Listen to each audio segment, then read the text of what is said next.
கேஸுக்கும் காசு தரேன்றான், உனக்கு குடிக்கிறதுக்கும் காசு. எந்த மாமியார் மேடம் அந்த மாரி பண்ணுவாங்க?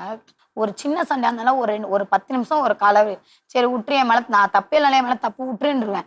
அப்ப கூட விட மாட்டார். 4 ஹவர் 5 ஹவர் சிவராத்திரி மாரி விடிய விடிய விடிய விடிய பக்கத்துல யாருனா கேட்டா அவங்களையும் கேட்கறது. கதவு சாத்திடுவாரு, டாப்பால போட்டு வெளியே ஓட முடியாது. உள்ளேயே போட்டு அடிக்கிறாரு. ஈர்க்கொலையெல்லாம் அடிக்கிறாரு. கையெல்லாம் வலிக்குது. இந்த சைடு கழுத்து வலி, இந்த சைடு பல்லு. உட்றா உட்றா அழுகுறான், விட மாட்றான். என்ன தண்ணி மொண்டு கொடுத்து உனக்கு குடுக்கலையா? அப்படி இப்படின்னு கொச்ச கொச்சையா பேசுறது எனக்கு காது குத்தே கேட்க முடியல. நான் எப்படிலாம் உனக்குள்ள பச்சை பச்சையா கேட்குறேன், நீ எப்படிதான் நீ இருக்கிற அப்படின்றாரு. ஒரு குழம்பு செஞ்சா கூட இது எனக்கு பிடிக்காது. உன்னை கேட்டா நல்லா கேட்காத குழம்பு. என்ன வச்ச குழம்பு எனக்கு செய்யறது தானே மேடம், நான் எனக்கு தெரியாது தான் நான் செய்ய முடியும். அவங்க வீட்டில் அதை செய்கிறாங்க, இது எது செய்கிறாங்க, அப்படி இப்படி செய்கிறாங்க. நான் அதுக்கு நான் அவங்க வீட்டில் போய் நான் கற்றுக்கு நான் வர முடியும். எனக்கு தெரிஞ்சதை நான் செய்கிறேன். அவங்க ஒய்ஃப்லாம் நல்லா செய்கிறாங்க, இவங்க ஒய்ஃப் நல்லா செய்கிறாங்க, எங்கள் அம்மா எப்படி செய்வாங்க, அவங்க அம்மா அப்படி செய்வாங்கன்ற. நீயும் என்ன சமையல்னு சொல்ல மாட்டேற, செஞ்சாலும் இந்த பிடிக்கலன்ற.